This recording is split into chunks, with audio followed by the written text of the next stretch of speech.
सांब द्वारा शिव की भर्त्सना और दोनों का युद्ध। श्री गर्ग जी कहते हैं, राजन, भैरव को निद्रित देख मृत्युंजय शिव कुपित हो उठे। उन्होंने वीरमानी अभिमन्यु पर आक्रमण करने के लिए अपने वृषभ नंदकेश्वर को प्रेरित किया। वृषभ उसी समय क्रोध से भरकर दोनों सींगों, दांतों और पिछले पैरों से यादवों पर प्रहार करता हुआ सेना पे विचरने लगा। उसने सामने खड़े हुए सुनंदन पर अपने एक सींग से शीघ्र ही आघात किया। उस सींग के आघात से सुनंदन का वक्ष विदीर्ण हो गया और वे पंच तत्व को प्राप्त हो गए। तब हाथी पर बैठे हुए अनिरुद्ध धनुष लिए कवच बांधकर मत डरो ऐसा कहते हुए अत्यंत क्रोध पूर्वक वहां आए। श्री कृष्ण पुत्र वीर सुनंदन को वहां मारा गया देखकर अनिरुद्ध को बड़ा दुख हुआ। वे शोक में डूबकर कांपने लगे। उस महावीर के मारे जाने पर शोक में पड़े हुए अनिरुद्ध से शिव जी ने कहा, महाबली अनिरुद्ध, तुम रण क्षेत्र में शोक ना करो। युद्ध में भाग जाना शूरवीरों के लिए अकीर्ति कारक माना गया है। इसलिए तुम भी संग्राम स्थल में मेरे साथ यत्न पूर्वक युद्ध करो। मेरे सामने युद्ध की अभिलाषा से आए हुए तुम्हारे भी प्राण जाने ही वाले हैं। तुम उनकी रक्षा करो।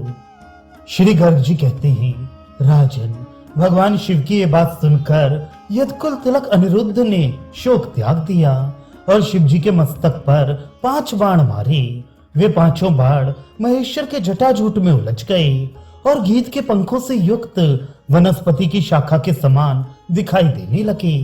तब रुद्रदेव ने अपने कोदंड पर एक बाण रखा और उसके द्वारा सहसा अनिरुद्ध के धनुष की प्रत्यंचा काट दी। अनिरुद्ध ने फिर शीघ्र ही अपने सुदृढ़ धनुष की प्रत्यंचा चढ़ा ली और एक सहायक द्वारा शंकर जी के धनुष की प्रत्यंचा को भी खंडित कर दिया।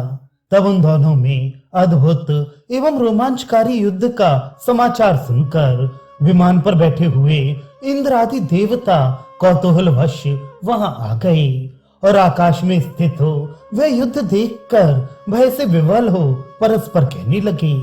देवता बोले, ये दोनों त्रिभुवन की सृष्टि और संहार करने वाले हैं, इसलिए रणमंडल में इन दोनों का युद्ध निष्फल है। कौन इस युद्ध को जीतेगा और किसकी पराजय होगी, यह कैसे कहा जा सकता है। श्री गर्ग जी कहते हैं, राजन, तदनंतर 3 दिनों तक उन दोनों में बड़ा भारी युद्ध हुआ। फिर रुद्रदेव ने धनुष पर प्रत्यंचा चढ़ाकर रोष पूर्वक ब्रह्मास्त्र का संधान किया, जो वहां तीनों लोकों का प्रलय करने में समर्थ था। परंतु अनिरुद्ध ने ब्रह्मास्त्र का, वज्रास्त्र से पर्वतास्त्र का और पर्जन्य अस्त्र से आग्नेय अस्त्र का निवारण कर दिया। तब पिनाकधारी शिव अत्यंत क्रोध के कारण प्रज्वलित से हो उठे। उन्होंने 3 शिखाओं वाले त्रिशूल से प्रद्युम्न नंदन अनिरुद्ध पर आघात किया।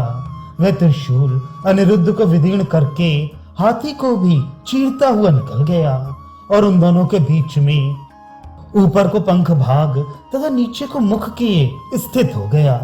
हाथी की तत्काल मृत्यु हो गई और युद्ध स्थल में अनिरुद्ध भी मूर्छित हो गए। वे दोनों रणभूमि में वक्ष स्थल विदीर्ण हो जाने के कारण एक दूसरे से लगे हुए ही गिर पड़े। उस समय हाहाकार मच गया। सब यादव रोने लगे। जैसे यमराज के आगे पापी डर जाते हैं, उसी प्रकार रुद्रदेव के आगे सब यादव भयभीत हो गए। अनिरुद्ध मृतक के समान मूर्छित होकर गिर पड़े हैं। ये समाचार सुनकर सांब शंकित हो स्कंद को छोड़कर वहां गए। यादव वीर को मूर्छित हुआ देखकर सांब के नेत्रों से अश्रुधारा बह चली और वे धनुष हाथ में लेकर क्रोध पूर्वक शिव से बोले, रुद्र, संग्राम में अनिरुद्ध तथा वीर सुनंदन को मारकर तुम दानवों का पालन कैसे करोगे। मैंने पहले वेद में और भागवत शास्त्र में ब्राह्मणों के मुंह से सुन रखा था कि शिव वैष्णव हैं और वे सदा श्री कृष्ण संज्ञक पर ब्रह्म का भजन सेवन करते हैं।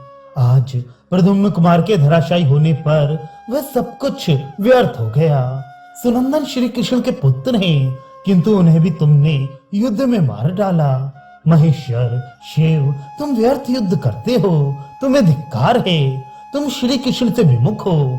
अतः मैं रणभूमि में क्षुरप्रों तथा सहायकों द्वारा तुम्हें शीघ्र ही मार गिराऊंगा। तुम खड़े रहो, खड़े रहो। शाम की ये बात सुनकर भगवान शंकर प्रसन्न हो गए और इस प्रकार बोले।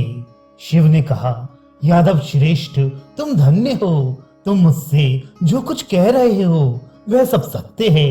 देव दानव वंदित ये भगवान श्री कृष्ण चंद्र मेरे स्वामी हैं। किंतु वीर, जब कुनंदन मारा गया तब रण क्षेत्र में बलवल मूर्छित हो गया। तब मैं उसकी सहायता के लिए, अथवा यूं कहो कि भक्त की रक्षा के लिए यहाँ आ गया।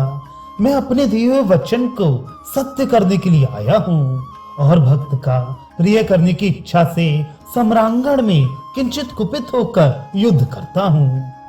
भगवान भूतनाथ शिव जब इस प्रकार कह रहे थे, तभी रोष से भरे हुए सांब ने बड़ी शीघ्रता के साथ अपने धनुष से छूटे हुए क्षुरप्रों एवं सहायकों द्वारा उन्हें घायल कर दिया।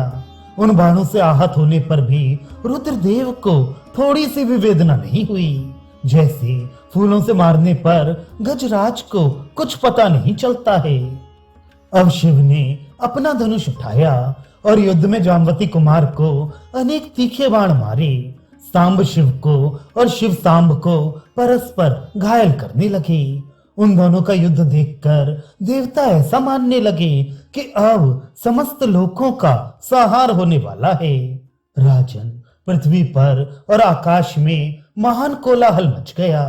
समस्त वृषणी वंशी भयभीत हो अपने रक्षक भगवान श्री कृष्ण का स्मरण करने लगे। तब यादवों पर महान विपत्ति आई हुई जानकर श्री यदुकुल पालक शत्रुसूदन घोड़े और सारथी से युक्त रथ के द्वारा वहां आ पहुंचे। उनके अंग कांति श्याम थी, मस्तक पर किरीट शोभा पा रहा था, नेत्र नूतन नील कमल की शोभा छीने लेते थे। करोड़ों नवीन सूर्य की कांति धारण किए भगवान श्याम सुंदर हाथों में कौमोद की गदा, शंख, चक्र, पद्म, धनुष, बाण और खड्ग लिए हुए थे। श्री वत्स चिन्ह, कौस्तुभमणि, पीतांबर तथा वनमाला से अलंकृत श्री हरि नीले अलकों तथा कुंडल, कंगन आदि आभूषणों से विभूषित हो करोड़ों कामदेवों के समान शोभा पा रहे थे। जैसे राजहंस मुख से मुक्ता फल गिरा रहे हो, उसी प्रकार श्वेत फेन कड़ों को उगलने वाले सुग्रीव आदि अत्यंत वेगशाली तथा सुंदर सामगान करने वाले घोड़ों से उनका रथ जुता हुआ था। जैसे सर्दी से डरे हुए लोग सूर्य का उदय देखकर सुखी हो जाते हैं, उसी प्रकार यादव अपने स्वामी श्री कृष्ण का शुभ आगमन देखकर हर्ष से विवल हो गए। उस समय यादव सेना में जय जयकार होने लगा। आकाश में स्थित हुए देवता फूलों की वृष्टि करने लगे। भगवान श्री कृष्ण को अपनी सहायता के लिए आया जान सांब हर्ष से उत्फुल्ल हो उठे और धनुष त्याग कर उनके चरणों में गिर पड़े।